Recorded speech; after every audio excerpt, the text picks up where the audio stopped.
Hello friends, मैं सुमित कुमार अपने YouTube channel wifi study point में एक बार फिर से आपका स्वागत करता हूं।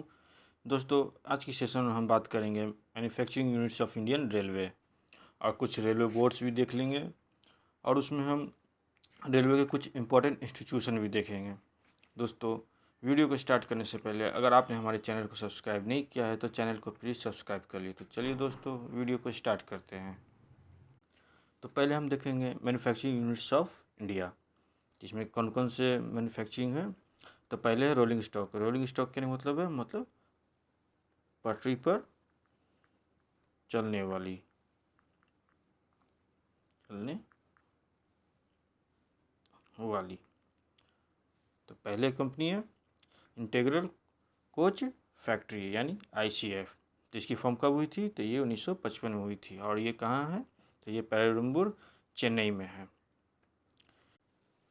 आईसीएफ ने 60,000 कोचेस बनाकर world largest rail coach factory 2019 में गिनीज बुक में अपनी नाम दर्ज करा चुका है। इसे आप याद रखिएगा, ये आपके लिए बहुत ही इम्पोर्टेंट है। देखते हैं हमारी नेक्स्ट फैक्ट्री। हमारी नेक्स्ट है मॉडर्न कोच फैक्ट्री यानी एमसीएफ। इसकी फॉर्म कब हुई थी? तो ये 2012 में हुई थी और ये कहाँ है? तो ये लालगंज रायबरेली उत्तर प्रदेश में पड़ती है। ये मेक इन इंडिया के थ्रू ये कोचेस बनाती है जो 250 किलोमीटर प्रति आवर की रफ्तार से चल सकी और इसकी लाइफ कितनी होगी? तो इसकी लाइफ 40 ईयर्स होगी। इसे आप याद रखिएगा, ये भी आपके लिए बहुत ही इंपॉर्टेंट है। देखते हैं हमारी नेक्स्ट फैक्ट्री। हमारी नेक्स्ट है रेल कोच फैक्ट्री यानी आरसीएफ। इसकी फॉर्म कब हुई थी? तो ये 1986 में हुई थी और ये कहाँ है? तो ये कपूरथला पंजाब में पड़ता है। नेक्स्ट देख लेते हैं। तो हमारी नेक्स्ट है मराठवाड़ा रेल कोच फैक्ट्री यानी एमआरसीएफ। ये आपके लिए बहुत ही इम्पोर्टेंट है, इसे आप ध्यान में रखिएगा। इसकी फॉर्म कब हुई थी? तो ये 25 दिसंबर 2020 को हुई थी, क्योंकि रिसेंटली हुई थी इसलिए बहुत ही इम्पोर्टेंट है। और ये कहाँ है? तो ये लातूर महाराष्ट्र में है। और ये किसके द्वारा मैन्युफैक्चरिंग किया? तो ये आरवीएनएल के द्वारा। आरवीएनएल का फुल फॉर्म बनता है यहाँ पे तो रेल विकास निगम लिमिटेड। तो इसे आप ध्यान रखिएगा। देखते हैं हमारी नेक्स्ट। तो हम बात करते हैं हमारी दूसरे मैन्युफैक्चरिंग की। तो ये लोकोमोटिव्स की हम बात करते हैं, यानी कौन कौन सी लोकोमोटिव्स हमारी है। तो इसमें पहले है चितरंजन लोकोमोटिव वर्क्स। तो इसकी इस्टेब्लिश कब हुई थी? तो ये 1950 में हुई थी और ये कहाँ है? तो ये चितरंजन वेस्ट बंगाल में पड़ता है। इसे गोल्डन पिकर अवार्ड भी मिल चुका है। क्यों मिला है? फॉर बेस्ट इन्वायरमेंट मैनेजमेंट के लिए। कब मिला है? तो ये 2006 में मिला है। तो इसे आप याद रखिएगा। और दूसरी अवार्ड इसे मिली है सेफ्टी इनोवेशन अवार्ड। इसे 2006 और 2009 दोनों साल में मिली है। तो ये आपके लिए इम्पोर्टेंट है, तो इसे आप याद रखिएगा।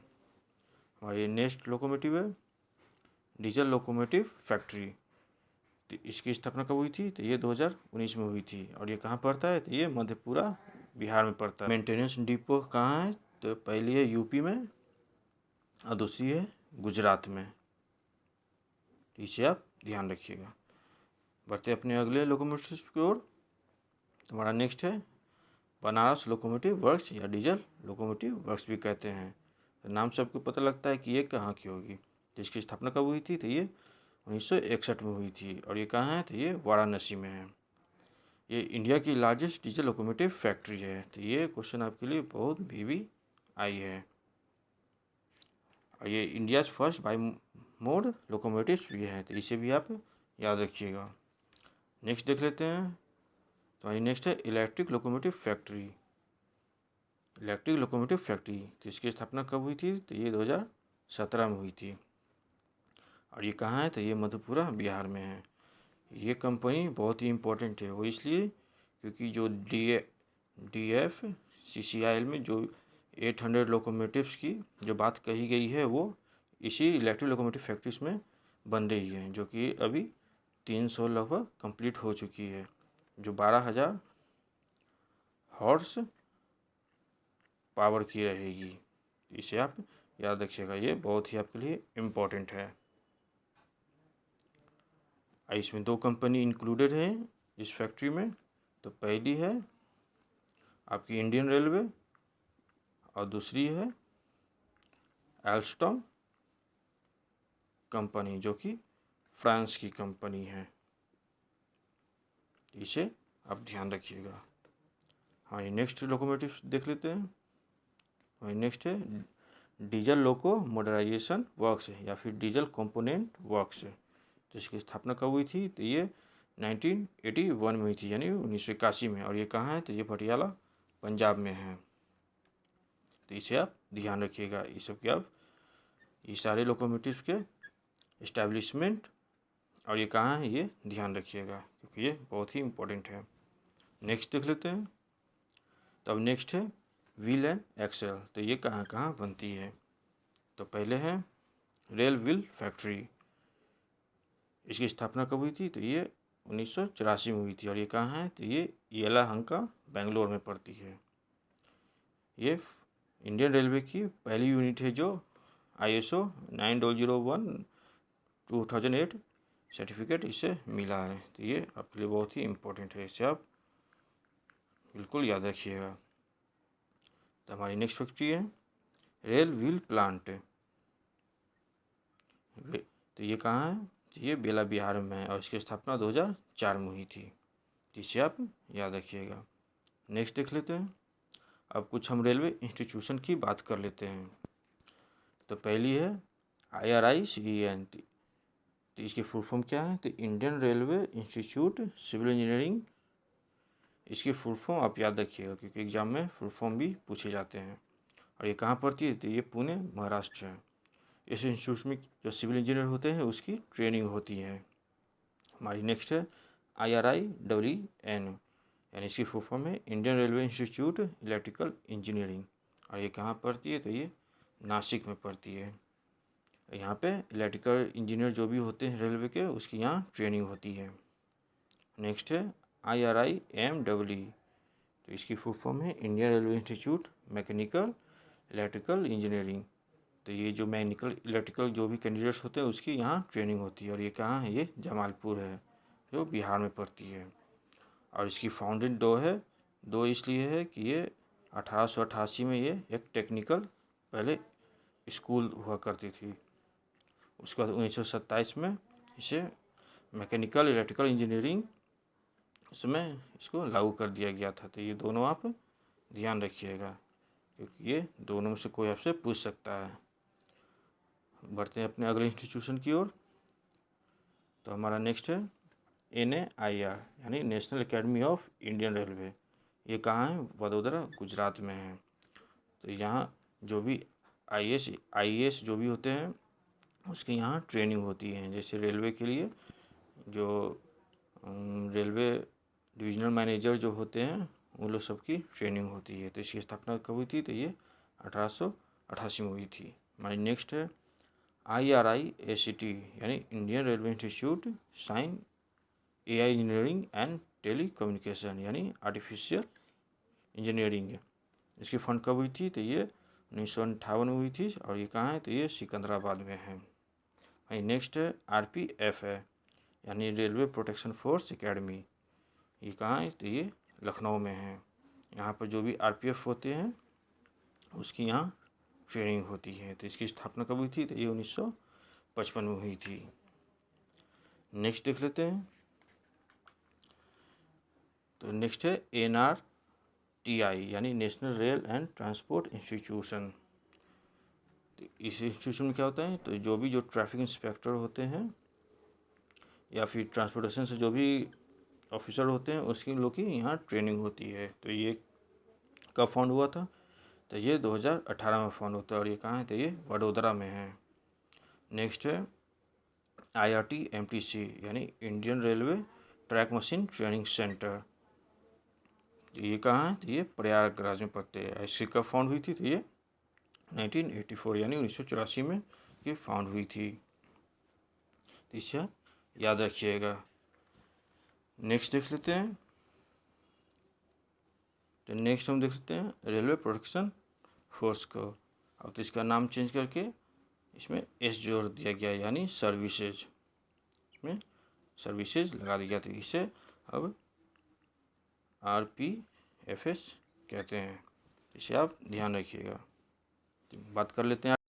तो इसकी स्थापना कब हुई थी? तो ये 1957 में हुई थी और ये इसमें RPF एक्ट बनाया गया था, यानी 1957 RPF एक्ट बनाया गया था। इसका मोटो क्या है? अटेंड ऑनर है इसका मोटो, आप लोग ध्यान में रखिएगा।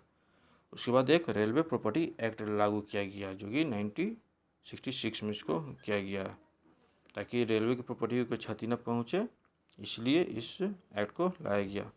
उसके बाद रेलवे एक्ट आया वो 1989 में आया। तो ये तीनों एक्ट आप ध्यान रखिएगा।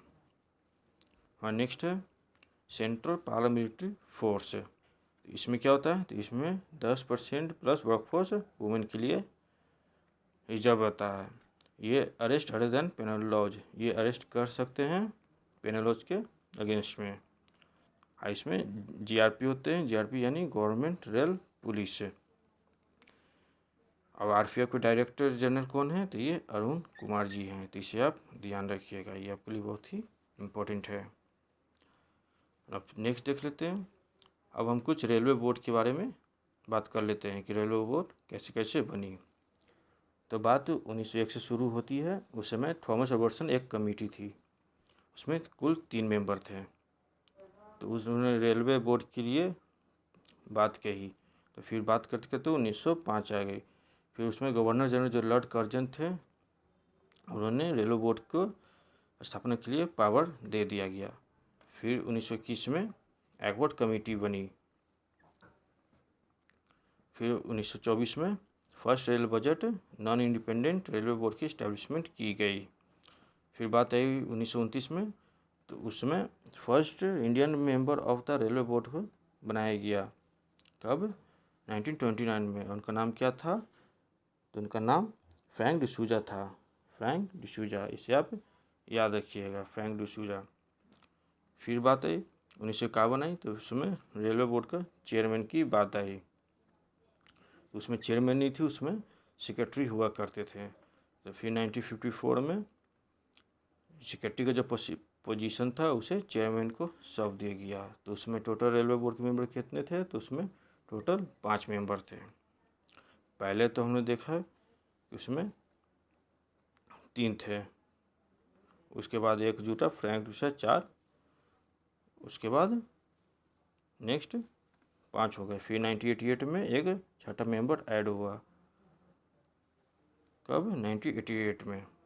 तो इस तरह रेलवे बोर्ड का गठन हुआ। ये थी कुछ बेसिक सी बातें। फिर 2019 में रेलवे बोर्ड को हटाकर एक हेड बना दिया गया। तो हमारे पहले CEO कौन बने? तो ये विनोद कुमार यादव बने पहले CEO, इसे आप याद रखिएगा, जो कि अब रिटायर हो चुके हैं। इन्हें 2020 में एमिनेंट इंजीनियर का अवार्ड भी मिला है। तो ये याद रखिएगा किसे मिला है? विनोद कुमार यादव को, जो कि रेलवे बोर्ड की फर्स्ट CEO हैं। और वर्तमान में कौन है? ये सुनीत शर्मा जी हैं। तो ये आप याद रखिएगा, ये आपके लिए बहुत ही इम्पोर्टेंट है। अच्छा, कुछ लोग कन्फ्यूज़न हो जाते हैं रेलवे बोर्ड और रेलवे डिवीज़न कितने हैं, रेलवे बोर्ड कितने हैं, तो वो मैं आपको बता देता हूँ। तो टोटल 21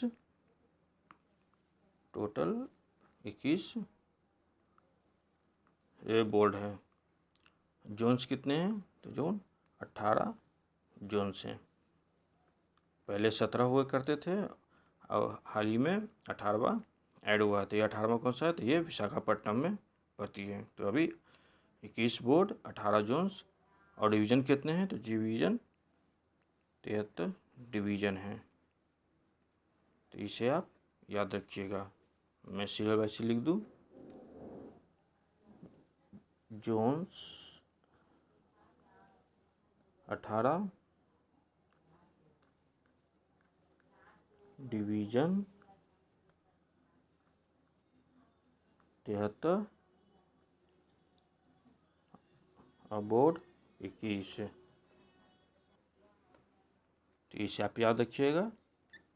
तो दोस्तों, ये थे हमारे आज के manufacturing units of Indian railway, railway board की कुछ कहानियाँ और कुछ रेलवे इंस्टीट्यूशन। आई होप दोस्तों वीडियो आपको पसंद आई होगी। दोस्तों वीडियो को पसंद आई हो तो वीडियो को प्लीज़ सब्सक्राइब ज़रूर करें, लाइक करें और शेयर करें। और कोई भी डाउट्स हो तो हमें कमेंट सेक्शन में कमेंट करके बताएं। Thank you.